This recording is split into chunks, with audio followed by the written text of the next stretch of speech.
Today we begin with a talk by my colleague, Ambassador Adrian Basora. He was the last ambassador to Czechoslovakia and the first ambassador to the Czech Republic.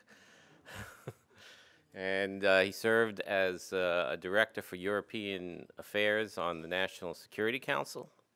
He was president of the Eisenhower Exchange Fellowships, now known as the Eisenhower Exchange or the Eisenhower Fellowships. And he has been directing our project on democratic transitions for the last 10 years or so, and is now co-director of our Eurasia program. He is the co-editor of a book that came out a few months ago called Does Democracy Matter?, which is an examination of democracy promotion efforts on the part of the United States. It raises the question as to whether democracy promotion should be part of U.S. foreign policy, and if it should, how should it be used as part of U.S. foreign policy? The talk he is about to give is in part drawn on this new book, which I'll send you the link for, that looks at originally the transitions from communism to democracy at the collapse of communism in Eastern Europe, and now looking at the reversals from democracy. So please welcome Ambassador Adrian Basora.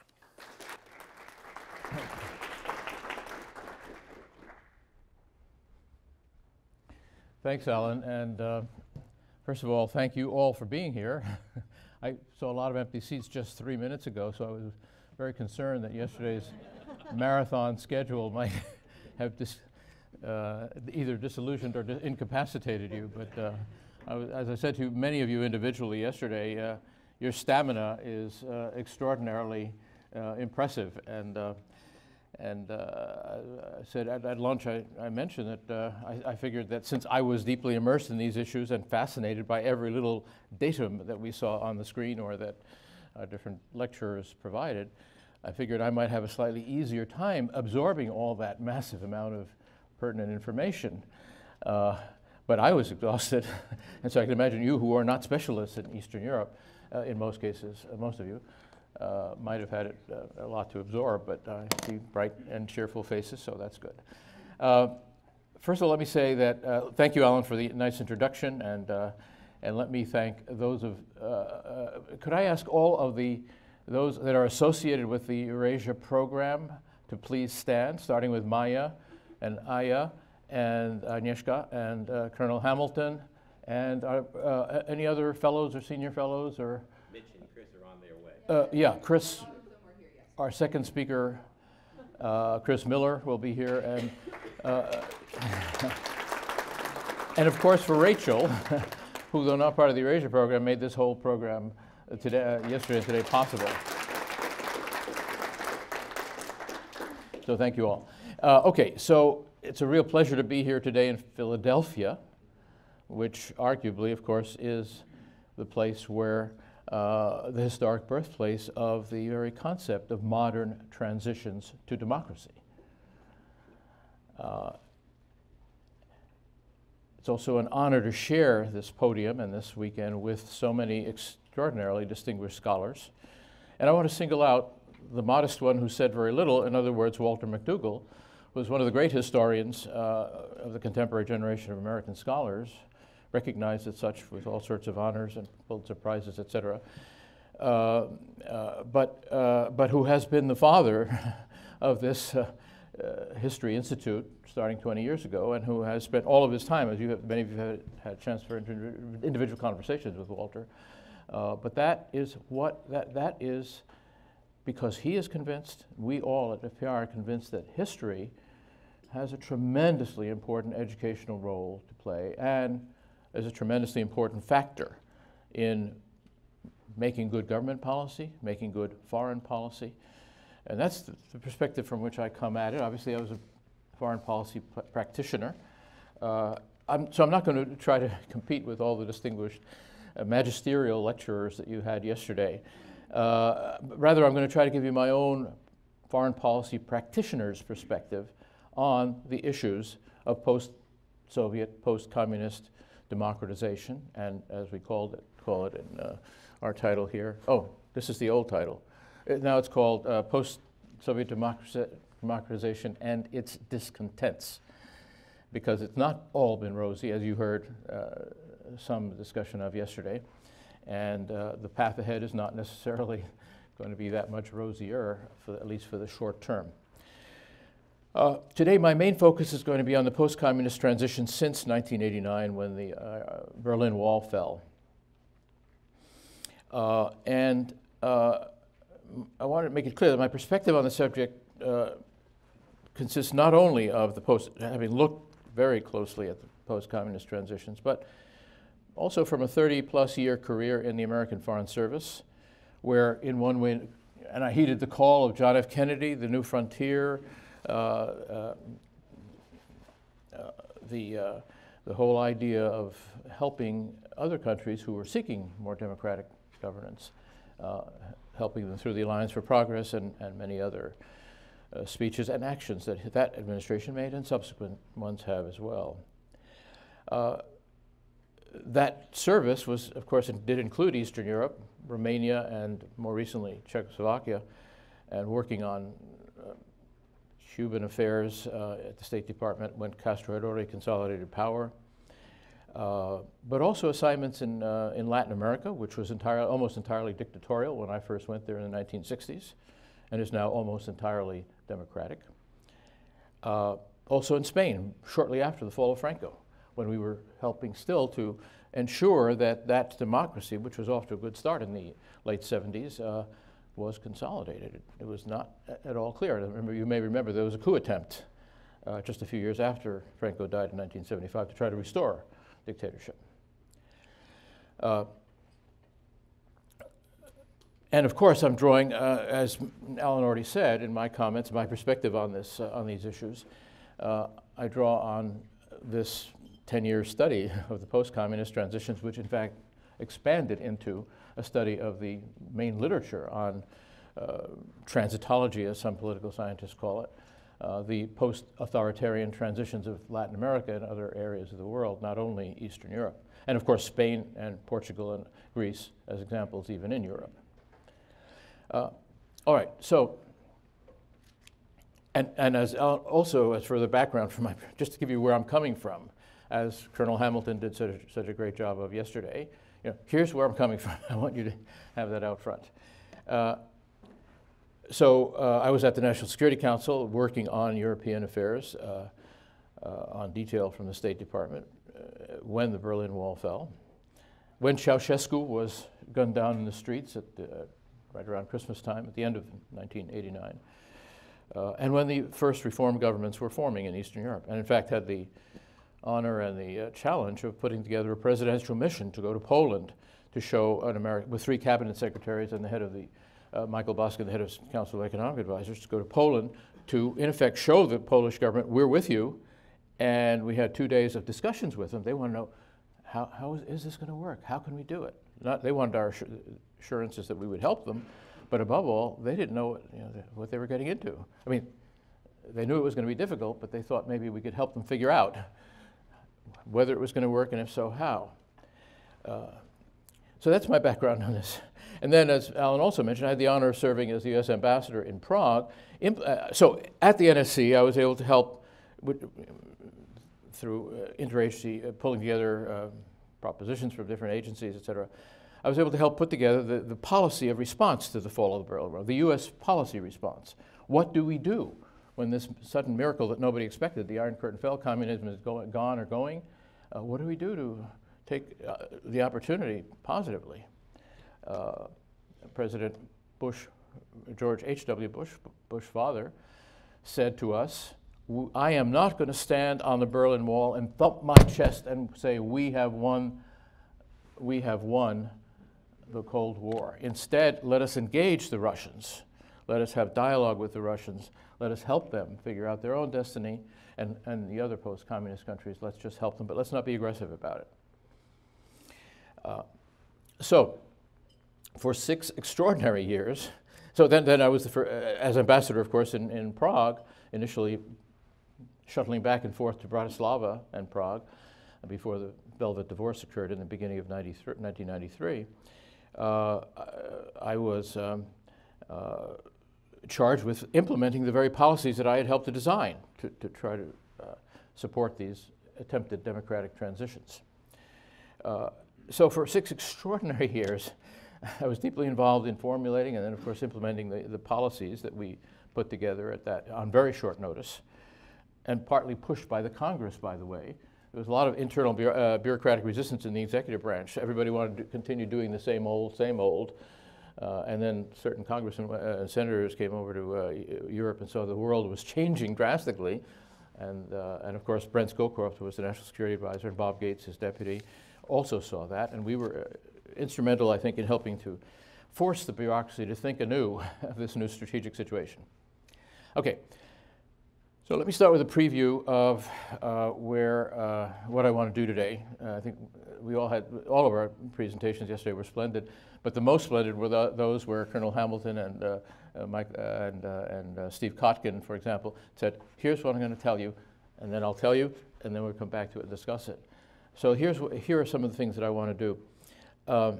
Because it's a history institute, I want to place the post-communist transitions into a larger historical and global context, not just regional. So I'm going to begin with a very brief overview of the state of democracy in the world and how the post-communist region fits in with that. Then I will discuss the setbacks to democratization in the former Soviet republics and in the other ex-communist countries of Europe. And finally, I will close with a number of thoughts about, and my own working hypotheses, about the causes or the factors, the main driving factors that underlie the successes and the failures of post-communist democratization efforts and struggles.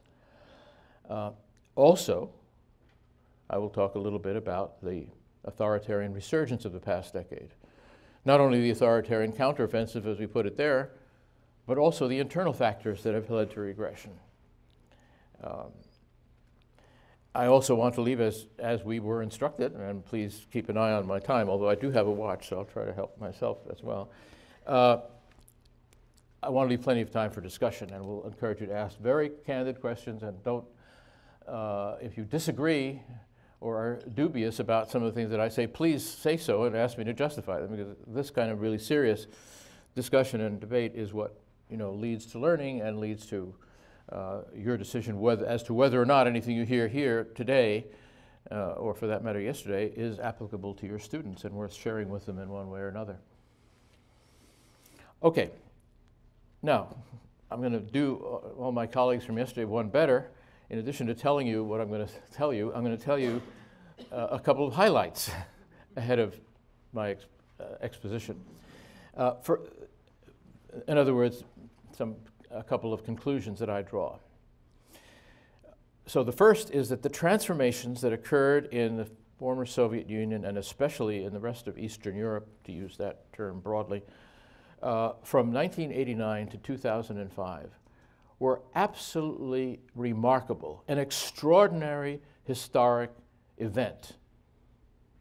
Very much teachable. I regret that I wasn't able to be here last night, but Agnieszka shared with you some of the teachability of history, and this to me is a teachable moment of extraordinary importance.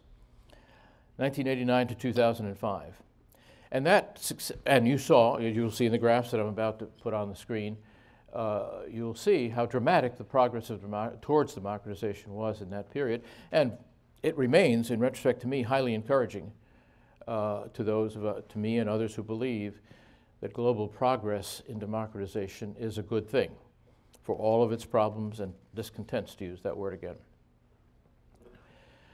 Nevertheless, the authoritarian regression of the past decade has undone much of that progress, much more of that progress. When I started this project, the Democratic Transitions Project in 2005, I would not have imagined how much regression it was possible to engineer or that would happen spontaneously. I would not have predicted this much regression. Vladimir Putin, of course, deserves much of the credit, so-called, for these reversals, but not all. the Great Recession of 2008, 2009, which hit Europe much more deeply and for a much more prolonged period in a double-dip recession. So it lasted for several years. The negative impact and stagnation lasted for several years, hit the Eastern European countries very, very badly. And if you add to that the American mistakes abroad in its foreign policy and actions, beginning with the Iraq intervention of 2003, and compound it, and you compound this with our gridlock at home and the increasingly, let's call it, unattractive workings of our democracy or non-workings, political gridlock, etc.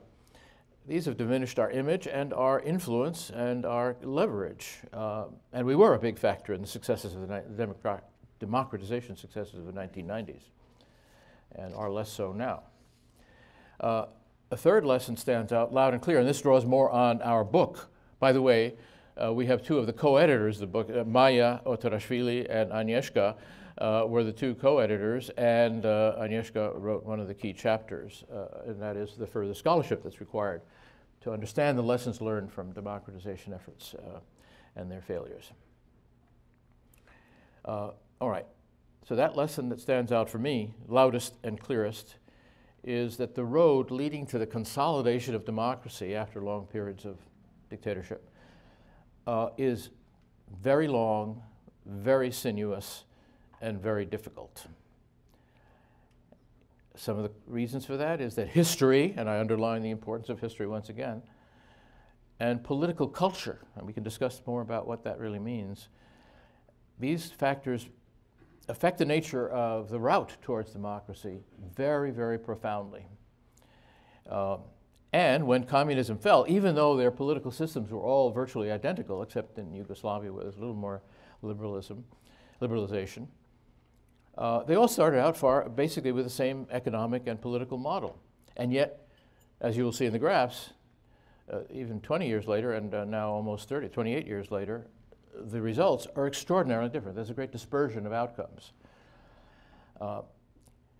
So preconditions, there were other preconditions, and I'll get to them in my exposition, that were far more important than many realized at the time, including people like Michael Boskin and others who engaged the Poles at the beginning of the process. Okay, let me start with a couple of slides to give you a more graphic sense of how democracy has evolved, and let us see if is this working? Is it turned on? Nothing is happening when I hit the arrow to make it.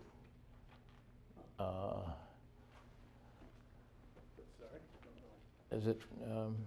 Oh, I have it upside down? You might. You do. That's it. All right, that's it. Thank you. There you go. Wrong, so you're going backwards. Oh, now that's forward. Okay, thank you very much. Yeah, I should have mentioned at the beginning I'm technologically impaired. You're not of your students' generation or your generation, so. All right, so here is the state of democracy in the post-communist region as charted by Freedom House and their superb annual publication called Nations in Transit, which studies all of the post-communist countries with a big annual volume this thick with excellent chapters on each of the countries. And they have a rating system. I won't go into the details, but so we start. This dramatizes what I just referred to as the great dispersion of results or discrepancy of results. They all started as ironclad communist dictatorships. Now, as you see, the majority of the former Soviet republics, after 28 years, are colored purple, signifying that their regimes are solidly autocratic. But there are some very important exceptions, and we learned a little bit about that yesterday from Kevin Platt's excellent presentation on the Baltics, for example. The three Baltic states very quickly established solid democracies and very prosperous market economies. Not without a lot of sacrifice, but they succeeded. And as further reinforcement, and that's we discussed, of course, with Colonel Hamilton and others, but perhaps we didn't emphasize it enough. I think only Bob Hamilton did. The great importance of their membership, the fact that they acceded to NATO and to the EU. That membership gives them a tremendous let's say, guarantee and consolidation that they can preserve their democracy, and that's who they are. That's their new identity. We are democratic states and market economies, and we have some friends that will help protect our system against foreign influences and incursions. In contrast, and I'm still with the former Soviet the 15 former Soviet republics, so 9 of them are highly autocratic, 3 of them are highly democratic, the Baltics, and then you have 3, the ones in orange, Ukraine, Moldova, Georgia, that are somewhere in between and struggling to break away from Russian domination and from their own old bad habits of corruption, et cetera, and hanging in the balance. And this whole authoritarian offensive that we're going to be talking about a little bit more is focused in some ways very heavily on these 3 countries. We can get to that more in the discussion as well. But there's another thing that I want to mention that is dramatized by this slide, and that is the rather striking correlation between movement eastward, between the right-hand side, the eastern part of that map, all authoritarian with a couple of exceptions like Georgia,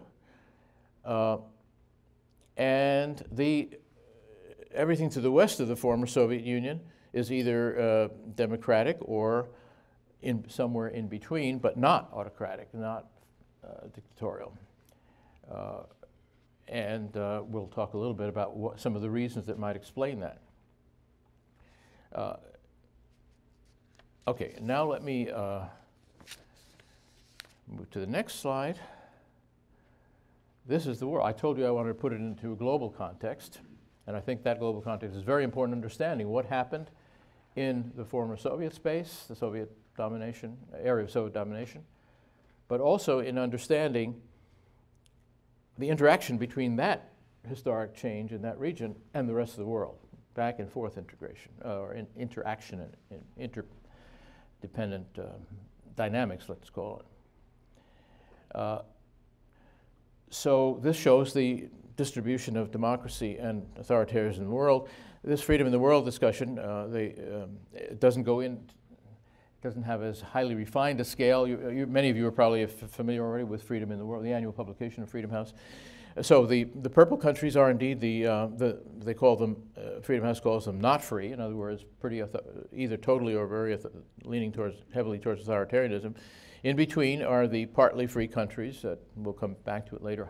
Some people call them hybrid countries.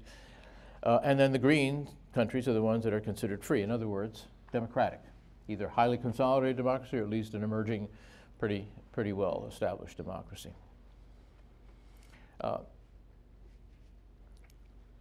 Now, I want to spend also a moment for the purpose to benefit our discussion later, and also to make a point of differentiation from yesterday about definitions.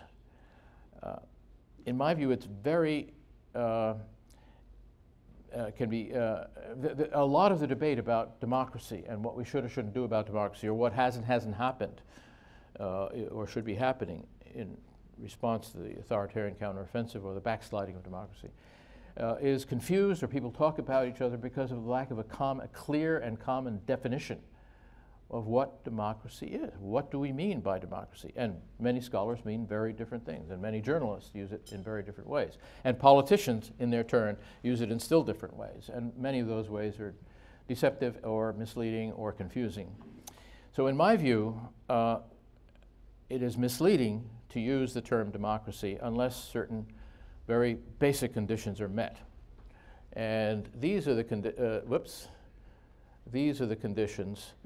I've simplified them, but this is basically drawn from the Freedom House categorization that they use. And by the way, if you would like a set of these slides for your use in classrooms or for your own personal use, or even of my remarks, let us know.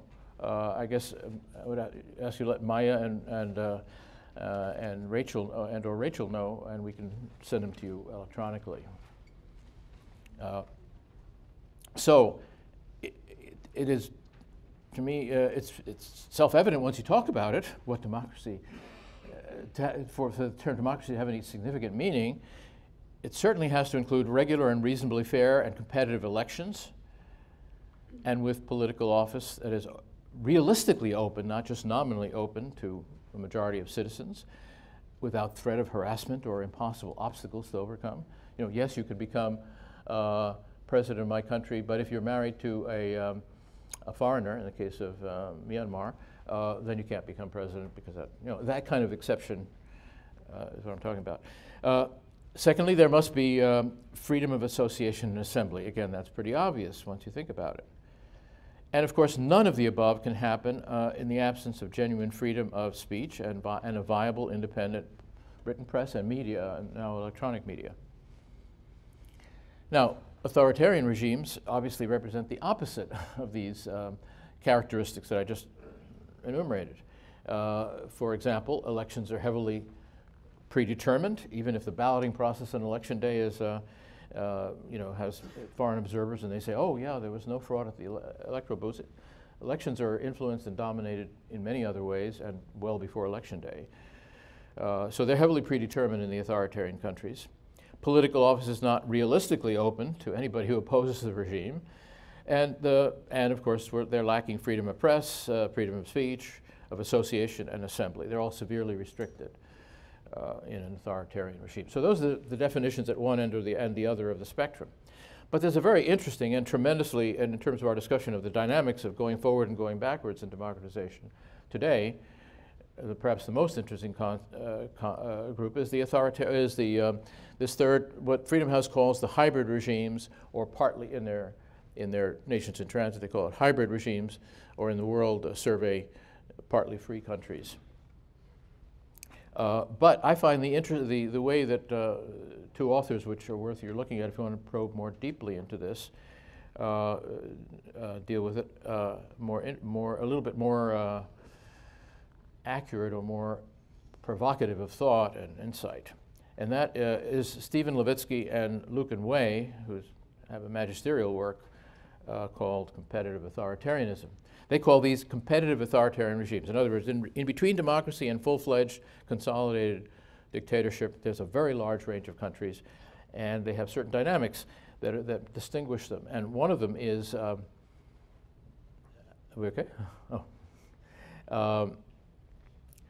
One of them is that they do hold elections, and they do even have certain limited freedoms because they find it important, they believe it's important to maintain a facade, to do this in order to maintain some facade of legitimacy. And of course, they all call themselves democracies. They say they're engaged in democratic activities. I see some of you snickering at the oversimplification of these, and we'll discuss that in the factors are far more numerous and complex than here, and but for purposes of exposition, I thought it would be best to keep it a little bit simple.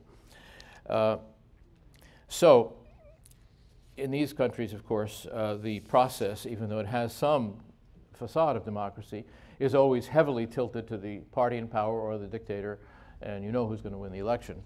But there's a certain amount of competition going on, sometimes between the ruling elite, within the ruling elites, and sometimes in other ways, that sometimes break out into drastic changes, as we just saw a couple of years ago in Ukraine, and we had seen with the Orange Revolution in 2004, 2005. Now, you heard the term yesterday, illiberal democracy. You hear it all the time. The press uses it a lot. And obviously, I'm not going to be able to overcome its use. I think it's a very misleading term. Because it confuses the discussion, because these countries in between are not democracies, and the people who run the countries are not Democrats, even though they say they are.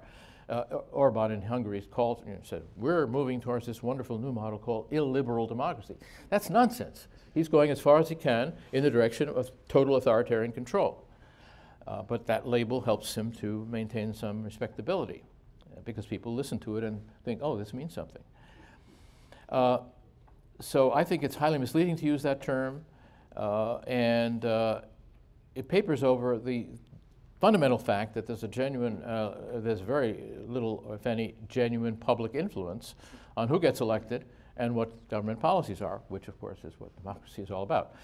All right, let me turn now to sticking with the world for a while. This is the state of democracy in the world currently. So of the 195 countries in the world, 87 based on Freedom House again, are rated as free. That means this includes both fully consolidated and emerging democracies, and it represents 45% of the total covered by this annual survey. If you look at the democratization projects in a fairly long perspective, in other words, back to 1972, when there were only 44 free countries, the total 87 we have now represents a 60% increase in just 2 generations. To me, that's pretty impressive. So you can see that democracy has indeed major cumulative progress over the past 45 years. And I stress this because, not out of complacency, but because of the tremendous amount of pessimism and defeatism about the prospects for democracy in the world that is now taking hold in many circles and is popular, for example, in the press.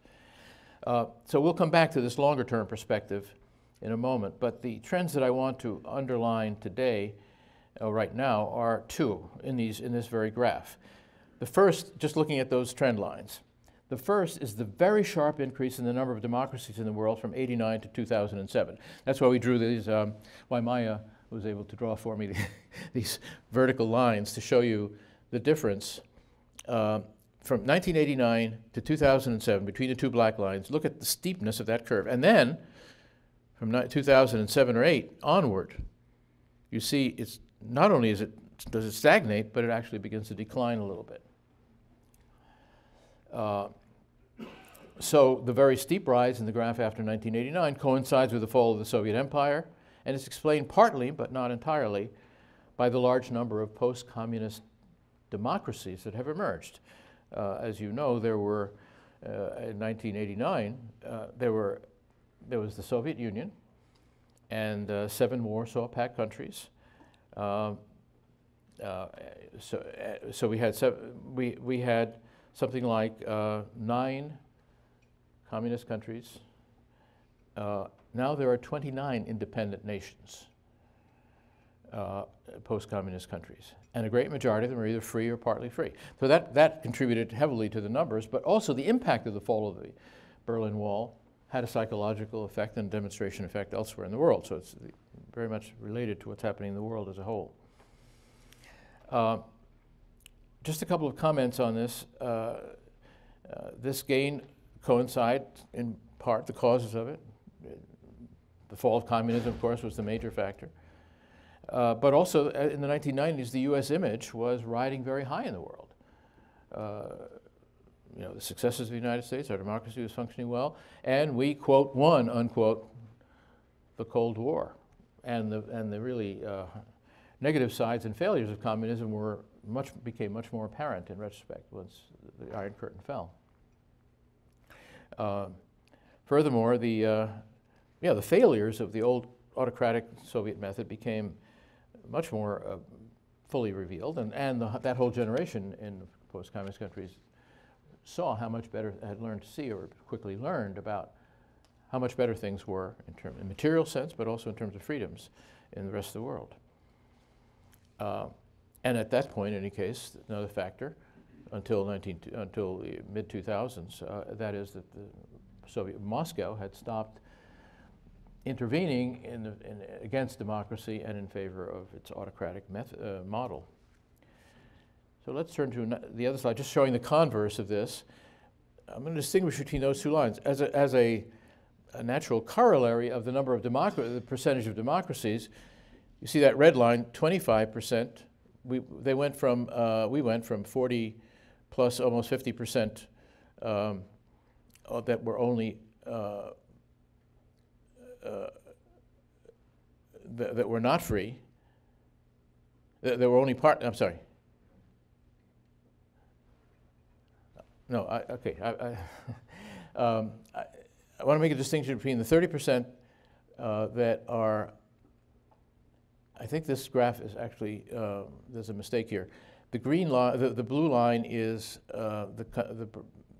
should be the countries that are not at all free, in other words, dictatorships. And the red line is partly free. So we got that, we had made a mistake, and my apologies. Well, maybe we'll try to correct it. If any of you want it, we'll send you a corrected version. The point is that virtually none of the fully consolidated dictatorships as of the 1970s have ceased to be dictatorships. And that, of course, includes China and currently Russia, very big and influential countries. Whereas countries that were partially free are the main source of countries that are now fully free.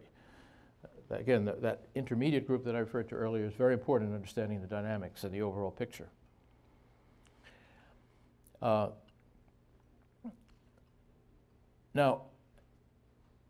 I'm going to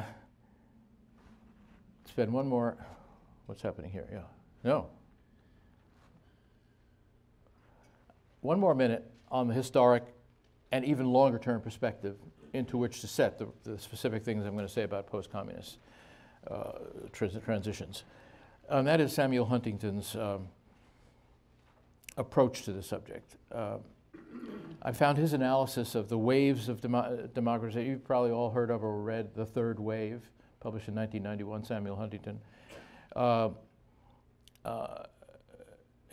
find his analysis of the last 2 centuries, now we're going beyond 72, a couple of centuries back, very insightful and illuminating. He describes these waves of democratization, very large waves in the beginning, and then reverse waves. And this is a pattern that has now repeated itself at least 2.5 times and very possibly 3 times, the reverse waves coming after the waves. So it's a ratcheting effect. It's 2 steps forward, 1 step back, but over a period of decades, not just years. I find this concept very suggestive in contrasting the impressive proliferation of democracies that we had from 1989 to 2007, which you just saw in the previous graph, with the partial regression that we have seen, also you saw it in the graph, since 2007.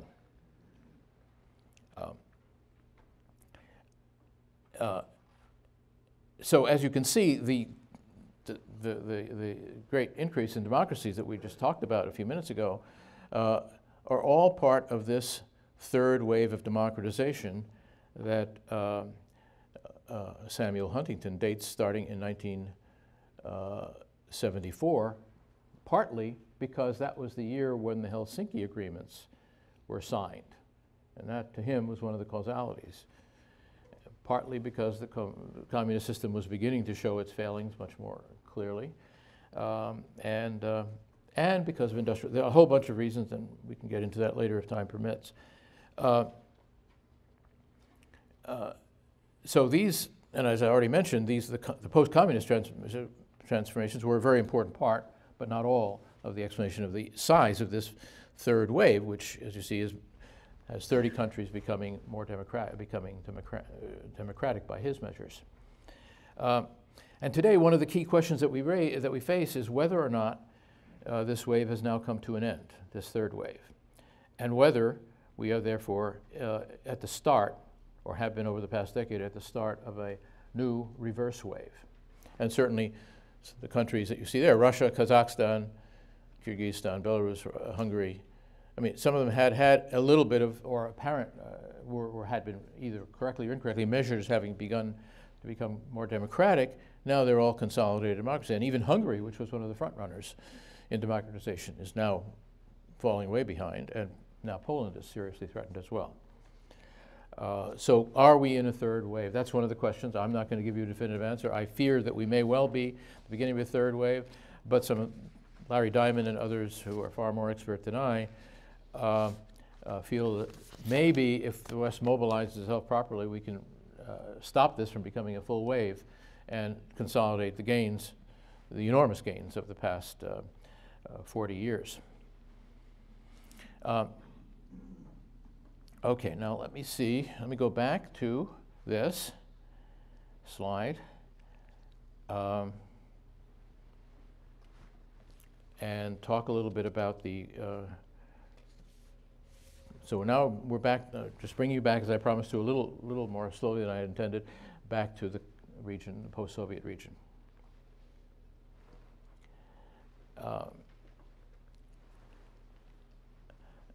So this, as I said, this slide dramatizes the extreme diversity of outcomes with the authoritarianism to the east and the democratization to the West.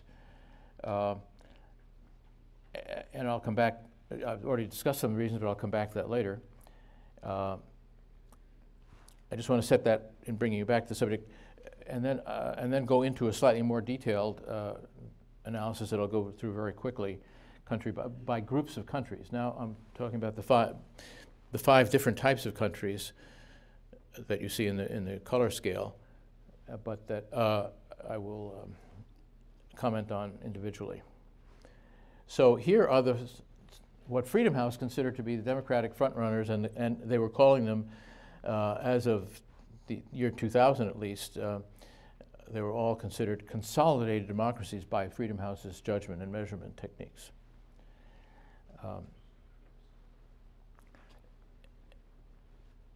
So what this slide shows is that by 1997, which is only 8 years after the fall of communism in Eastern Europe, outside the former Soviet Union itself, and only 6 years after the Soviet Union itself broke up, 6 countries had already moved very strongly in the direction of democratization in only 6 years. So those countries were Poland, Hungary, Czech and Slovak republics, and the Baltic states plus Slovenia, which is a very special case. And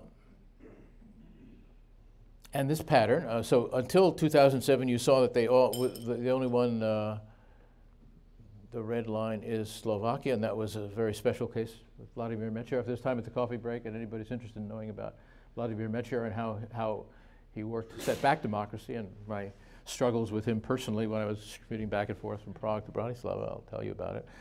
But with that exception, they all very quickly became quite democratic.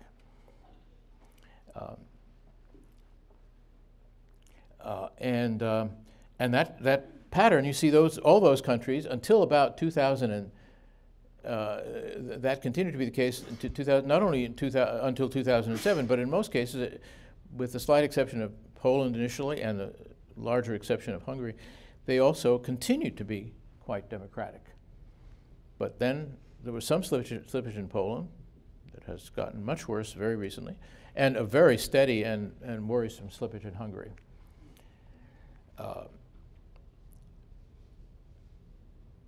And that, of course, that trend line in Hungary starts to go downhill with the victory of Viktor Orban in the elections of 2010, and the strong majority that he got in the parliament, and his use of it to consolidate the power of his own party, and in effect build up his own position. And then we can talk later about the Kaczynski, the effect of the Kaczynski brothers on Poland, and particularly the election of the Law and Justice Party, PIS, in 2015, and the threats to democracy the serious threat to democracy that represents. Now, so these were the front runners. The next group also emerged very quickly as very promising, with very promising movement towards democracy. Oh, by the way, I think you all know from having had a session with Agnieszka Marczyk last night that she lives part of the time in Poland and is deeply knowledgeable. So if you want to talk about the deterioration of democracy in Poland, I think she'll be willing to talk to you about it at the coffee break or afterwards. So by the late 1990s, another significant group had emerged, and that seemed clearly headed towards democracy. And these are the ones you see there. I won't enumerate the countries because they're quite legible, hopefully, including from the back row. But basically, they were the most important or most of them were among the most important Balkan countries. And only one of these countries, namely Macedonia, has slipped back into the hybrid rage since then. So they've held pretty well. Now for the countries in between. Freedom House calls them hybrid regimes. As I said, I prefer to call them consolidated authoritarian regime. I'm sorry, competitive authoritarian regimes. So these 5 countries seem to be on a liberalizing track in the 1990s already. although it hadn't gone, with the one exception, they hadn't gone all the way into what Freedom House rated as democratic territory, or predominantly democratic territory. But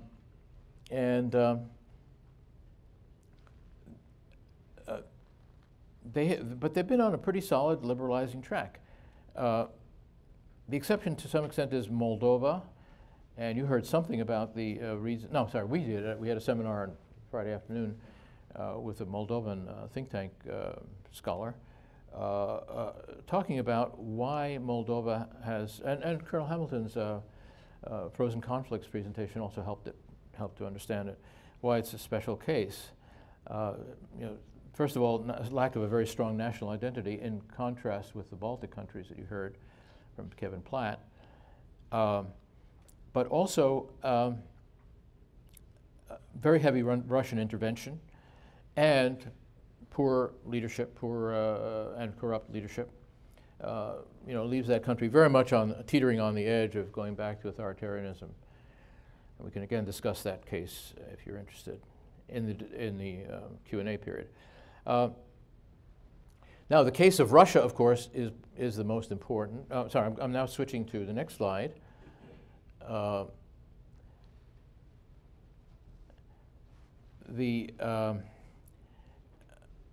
Here I've combined both the semi-consolidated and consolidated groups in one graph. But as you see, the case of Russia is by far the most important and interesting. With the benefit of hindsight, I believe that Freedom House was too optimistic in assessing Russia as an emerging democracy, which you see there, semi-consolidated democracy, that green line, as of 1997. Nevertheless, there was let's call it a Moscow Spring or a Russian Spring, and it has since been aborted very quickly. And that change underlines several of the factors that, in my view, explain why, in less than 3 decades after the fall of communism, there's such a wide discrepancy in outcomes. The Russian case, which I'll get to in a little detail in just a moment, helps to explain. So what we're talking about is a huge dispersion, which on the one hand, you have fully consolidated democracies, such as Estonia and Latvia or Slovenia, on the one hand, and you have Russia and Kazakhstan and the other stans on the other. And again,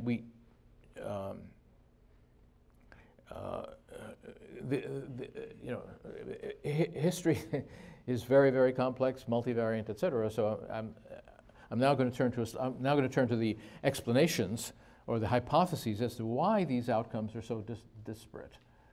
And this, again, with apologies to any who are PhDs in political science and realize that the list should be longer and the spelling out of the factors should be far more sophisticated and complex. But for purposes of exposition,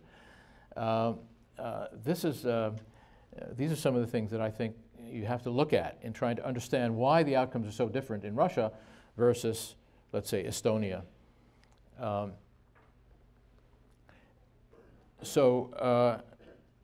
This leads naturally to the lessons learned, which is what I've devoted a lot of my time to in recent years.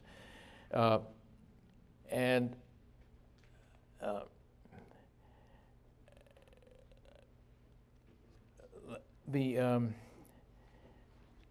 want to make it clear that the factors these factors, of course, all have a negative counterpart. So the absence of these things helps to explain the degree of authoritarianism in the East, and the presence of some of these positive factors helps to explain the positive outcomes in largely further west. And maybe the best way to envision this, to talk about this very briefly, is with a relative success story. The discussion period is supposed to start in about 10 minutes, is that right? Yeah. Yeah, okay. I think I can stick to that. I would like to stick to that.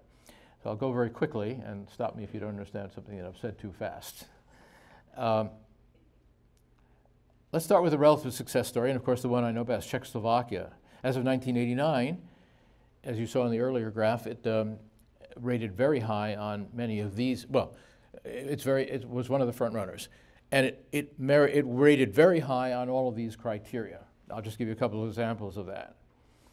So for 20 years after the end of World War I, the Czechs and Czechoslovakia had a history of successful democracy. It worked very well, and it was a very participative democracy. And even 40 years after 40 years of communism had been imposed on them, Czechoslovakia still had a significant underground movement called Charter 77. Václav Havel came from that background. And this despite the Soviet repression just a few years earlier of the so-called Prague Spring, where they had already begun to democratize or open up and liberalize. Additional factor, this was the most industrialized of the Warsaw Pact countries at the time that the Soviets enforced communism there. And as such, they had a very substantial, very highly educated population, very substantial middle class. Again, among these, fits with these factors.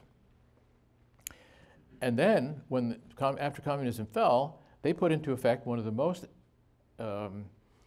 foresighted or prescient systems of privatization. Most political scientists don't pay a lot of attention to the privatization process in the post-communist countries, but it played a tremendously important factor. So after communism fell, the Czechs devised a voucher privatization process whereby, for most enterprises, state enterprises, all citizens were given vouchers. They became owners and they could trade these shares. And in other words, it wasn't given to individual oligarchs or the so-called nomenclatura privatization that prevailed in so many of the other countries. Furthermore, as of 1989, the so-called Velvet Revolution had brought forth a number of very high-caliber leaders of vision and inspiration. Obviously, the best known of these is Václav Havel, but there were others whom I had the pleasure of getting to know in the early 1990s, and were extraordinary people, both in qualifications and many of them with real integrity and sense of public service, not simply out to enrich themselves. Furthermore, Prague and after the split, the Velvet Divorce in '93, both Prague and Bratislava received very substantial U.S. and soon after European Union support and assistance for their transformations. Now let's turn to the obverse, the negative side, and I'll use Russia as the example. The negative side of these factors. So as of 1991, Russia had virtually no prior experience with democracy. As we heard from Nick Gvozdev yesterday, I mean, the period, the first 2 years, a couple of years after 1917, there was a little facade of democracy, but it never put down roots and dug deeply into the society. So a history of almost unmitigated authoritarianism of a very heavy sword, or very heavy-handed. And that means that until at least the Gorbachev years, the communist system had been very rigorous in stamping out any opposition movement, civil society. The Orthodox Church was completely dominated by the government, whereas in Poland, the Catholic Church had maintained some independence, for example, as a contrast. And underground opposition movements were heavily and systematically suppressed. There was a significant middle class with high education levels in a few cities. We heard a little bit about that yesterday. But the great majority of the population was in the countryside or employed in state enterprises and very much regimented or controlled and not available. And their political culture was one of, let's say, acquiescence or understanding. It's always been this way, it always will be. This stability is what counts. Authoritarian regimes are part of what Russia is. It was that was their political culture. And of course, in Russia, the nomenclatura privatizations were particularly egregious, lacking in transparency, and they benefited a small number of insiders, quickly creating a powerful set of oligarchs with all the implications for political impact and widespread for their taking power, but also the widespread resentment. It caused widespread resentment among the people. And guess who was blamed for that? Yegor Gaidar, Nemtsov. The liberal reformers were seen as the people who gave away all of the state assets that these laborers had worked to create for decades. All of a sudden, they were given to a few suddenly rich people, and people were left with nothing. The rest of the people were left with nothing. So how much more could you do to discredit the reforms and the Democrats who are trying to change Russia. So, and finally, well, let me skip forward because I think it's pretty, the general picture is pretty clear, the kinds of causes. We don't, since I do want to make sure to leave plenty of time for discussion. So I will only mention one thing, that is the Western influence and assistance. I said that was a positive factor in the case of the Czechs and Slovaks, much less so in Russia. I mean, we did have some, we in the EU did have some assistance missions, et cetera, but we did nothing proportionate to the size of the task and the challenge of helping them to figure out how to make a democracy and a privatization scheme work fairly and transparently. Just one final comment. In terms, I've talked in the, you see Western, at the bottom of this set of bullet points, Western leverage and assistance, right? I've said there was very little of it, not nowhere near sufficient of it in the case of Russia. But the obverse of that is assistance in the opposite direction, which of course the Russians and others have been providing in spades more recently. This is a phenomenon, and again, I commend to your attention the Levitsky and Way book. They call it the Black Knight phenomenon. In other words, in the case of Russia, intervening to make sure to undercut, using their leverage to undercut democracy. And that started fairly early.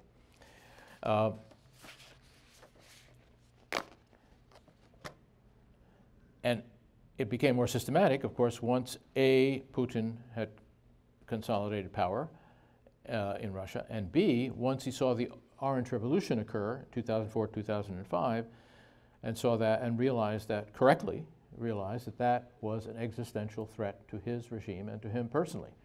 If it had happened, if the color revolutions in Georgia, or even starting more earlier in Serbia, and now culminating in the Orange Revolution, the part of the former Russian heartland, at least in the mythology, well, why couldn't it happen next very soon in Russia?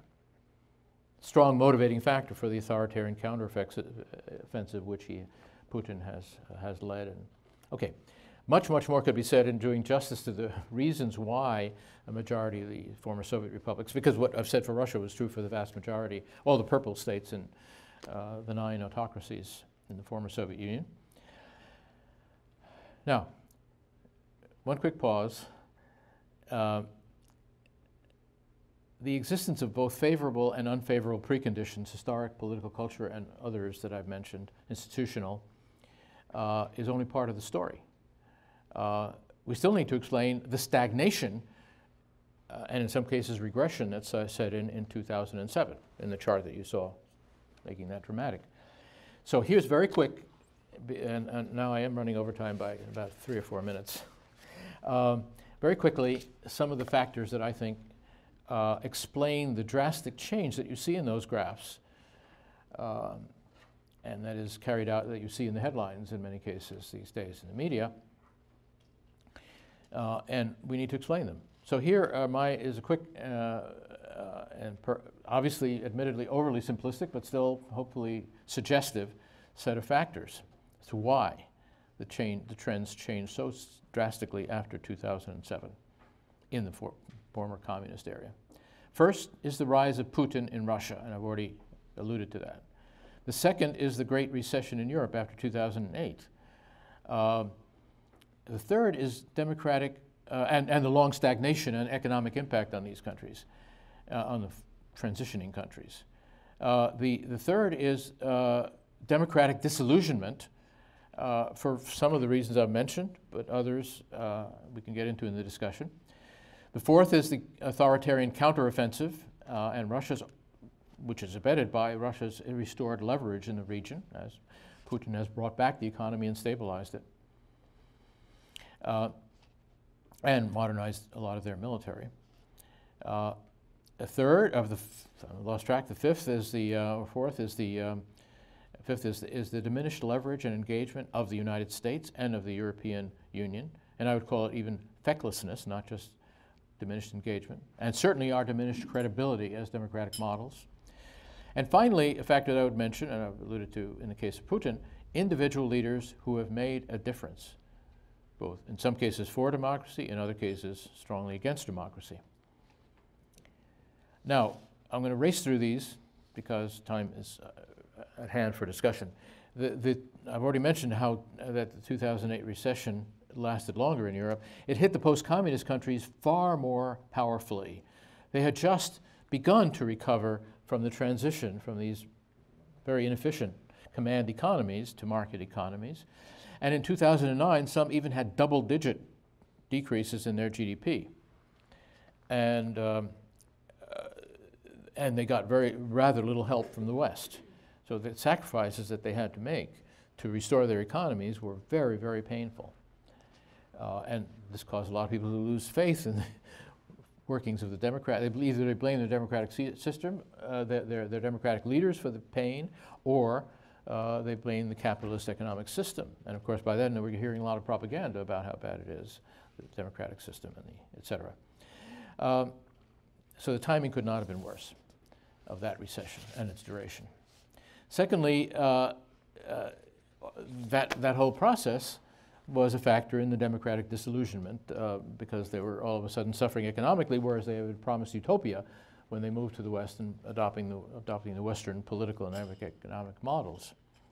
And of course, the emergence of oligarchs and the great disparity of wealth that began to emerge.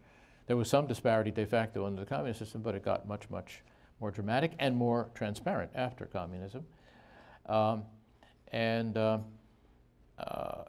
of this provided a lot of material for skillful demagogues. So Orban, as one example, in Hungary, used all the fallout and the pain of the recession to get himself elected in 2010, just 1 year after, 1 year after the pain was evident in Hungary. And of course, he was blaming the IMF, blaming Western Europe, blaming the United States for problems that were not of our making, but nevertheless, he was very skillful in making them seem to Hungarians as being our fault and the fault of liberal democracy. So he was, therefore, talking about illiberal democracy in order to justify his own tenure. And of course, I've mentioned the authoritarian counteroffensive. It's not just Putin, but also other skillful autocrats. I think of Nazarbayev in Kazakhstan as an extremely skillful guy who did initially, he was the ruler right from the breakup of the Soviet Union, and he paid lip service to democratization, democratic forms for a little while, consolidated his power, and then showed his true face. I won't get into the details. You saw an example that Colonel Hamilton provided of the kind of propaganda that the Russians, or alternate realities that they try to propagate. Using their Russia Today, Russia RT television in many languages, very heavily funded and very slickly produced. Also social media, you've seen that in the press, both the covert and as well as overt use. And of course, again, we can talk later in the discussion about the lack of the regression, the withdrawal of American and Western European influence, and the fecklessness with which the membership process, especially after they became members of the EU, the enforcement, the promises that they had made to respect democratic norms are not being enforced at all, or with any effect. And I've already alluded to the fact that the fact that individuals can make a difference. Again, I will not. I've mentioned some of the negative people, and I've mentioned Havel, but as the positive people, particularly early in the process, leaders who made a positive difference. But there's Wałęsa at the beginning, and Adam Michnik, Agnieszka can talk about. Or in Romania, Klaus Iohannis, the president. There are some leaders of integrity who are making a difference, and if the West could help to reinforce them even more, that would be a lot better. So, if now going back to the history in the larger global picture, if the history is prologue, the experience that we have with democratization around the world, on the one hand, says to me that we should not give up hope. But on the other hand, it further reinforces what I said at the beginning, that it's abundantly clear that the pathways to freedom are long, winding, bumpy, and difficult. Therefore, U.S. policy and the policy of the Europeans has to take that into account if we're to have any effect. You have to be patient, strategic, and have a long-term view. I personally remain guardedly optimistic that history will, the waves of history will gradually, and with the intermittence, that the ratcheting that we've already described, that there is a very good possibility and probability that we will see further progress towards democracy. But it'll take mobilization, and it'll take the next generation. And they need to have a long-term view of history. And that's where all of you come in, because you're the teachers of the next generation, and so you have an essential role to play in the future of this story that is unfolding. So thank you very much, and let's take some questions. Mr. Feldman is first. Oh, thank you. But he needs a microphone, yes. Good morning. Jim Feldman, Lakeshore High School. I'm curious if you found any correlation between the control of cultural institutions in a lot of the former Soviet places as their democratization, you know, like the arts, the music, the writing. Certainly control of cultural institutions and the use of cultural institutions to either build a basis for democracy in some cases, or to undercut democracy in other cases. It's a very important tool, and I think Kevin Platt showed you yesterday how that tool played out in the Baltic republics. Maintaining a sense of cultural identity, and we are us. We have the Baltic people could feel different, and feel that they had a different destiny in that sense. But of course, the Russia under communism, and then more recently under Putin's particular version of autocracy, he uses cultural expressions as a means of legitimizing his regime, as a means of cultivating the image of the glories of the Russian past. I mean, the Bolshoi Ballet or whatever, the Hermitage in St. Petersburg.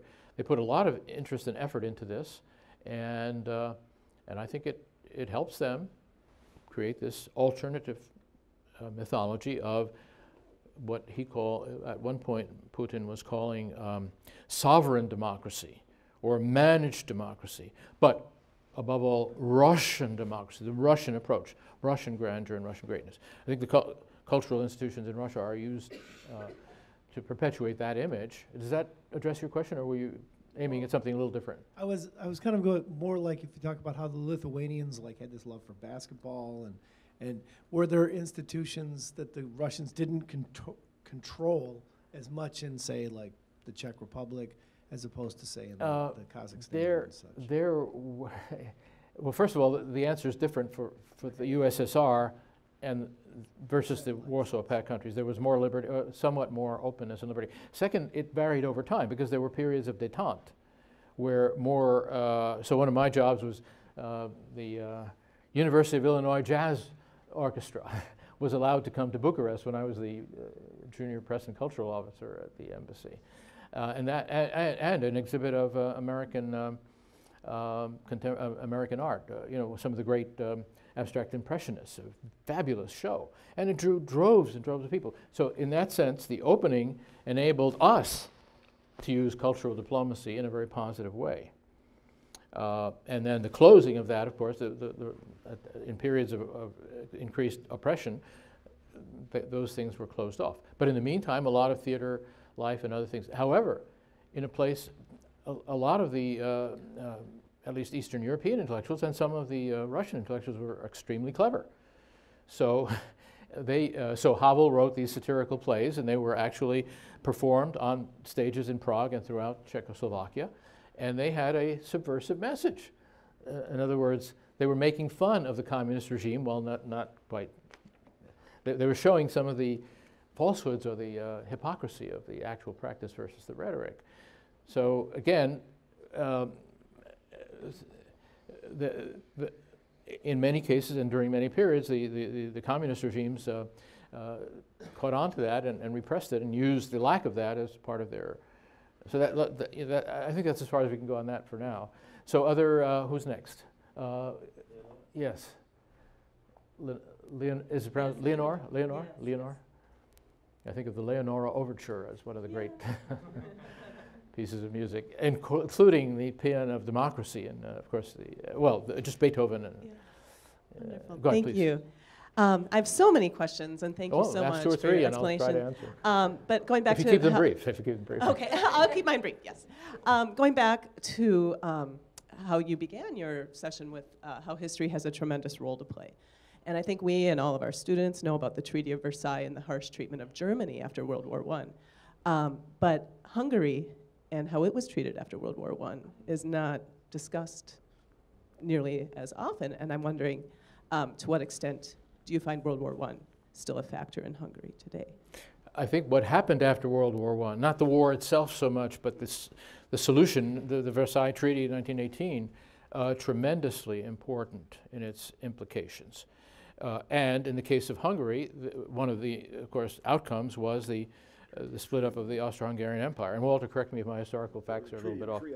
Trianon, thank you. Versailles was when and where? Versailles was with Germany. Thank you. Oh, okay. The Trianon is the one that created the... Treaty of Trianon was the peace treaty with Hungary. Thank you. But the result was that Hungary, which had been nominally at least the co-center of the Austro-Hungarian Empire, and the Hungarians had a major role, including in suppressing the Slovaks, the Slovakian territory that they controlled until 1918, all of a sudden lost so much of its glory. So you know about the irredentism, the dreams of the past, and let's get back Transylvania, and really Slovakia, the southern Slovakia belongs to us, et cetera, et cetera. So I think that was a factor, a very important factor. There was more of a latent sense of having been wronged and having been robbed of their glory, and the kind of nationalism that Orban appeals to, I think, is probably enhanced by that history. Is that more or less? But you said a couple of questions. What was the other? Well, somebody else can ask. But Okay. Right behind you. One more short question and short answer. Is that all? We're out of time? So as someone who has Oh, I'm sorry. has extensive I thought I had a watch. I didn't look at my watch carefully enough. Sorry. so as someone who has extensive experience with Could you hold the microphone close? someone who has experience with the Czech Republic and with Slovakia, what do you make of the ANO party, the ANO, and its leadership? Do you see it as a threat to the Czech Republic's democratization? Do you see it possibly sliding back to more authoritarian regimes in the near future? I'm very, very concerned about the Czech Republic. Ano in Czech means yes. And of course, Babiš, in fact, means, or his program is no to democracy. He's an authoritarian, he's very much, and a corrupt oligarch, and I think would very much be inclined to follow in the steps of an Orban, for example. So I think that's very, very dangerous, very worrisome. And one thing that isn't mentioned, well, a lot of things went wrong. Václav Klaus, the first prime minister, or not quite first, but the first long-serving prime minister after communism fell, he started out right, but gradually became more cynical and more corrupt. Some of the people around him also. And then you had, I'll talk privately about the current president of a very corrupt figure on the Social Democratic side. And I do believe that the Russians have been able to exercise some covert influence in helping certain people out. It's very extremely disappointing because they had all the preconditions for an extraordinary success, and partly because they were so successful, I think they became complacent. I mean, the true Democrats are the people. There's another factor that's important to understand in the case of Czechoslovakia, and that is that Václav Havel, while an inspirational leader of great integrity, was a man who was politically inept.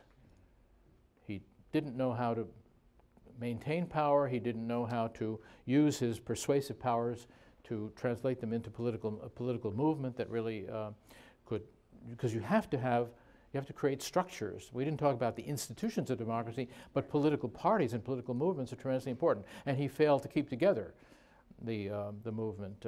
Well, that's happened, although it took longer in Poland. The Solidarity movement was very powerful.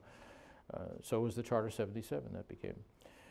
So I apologize for not having for having missed the mark. But I'll certainly be, if you'll permit me to get well, I have a sip of water.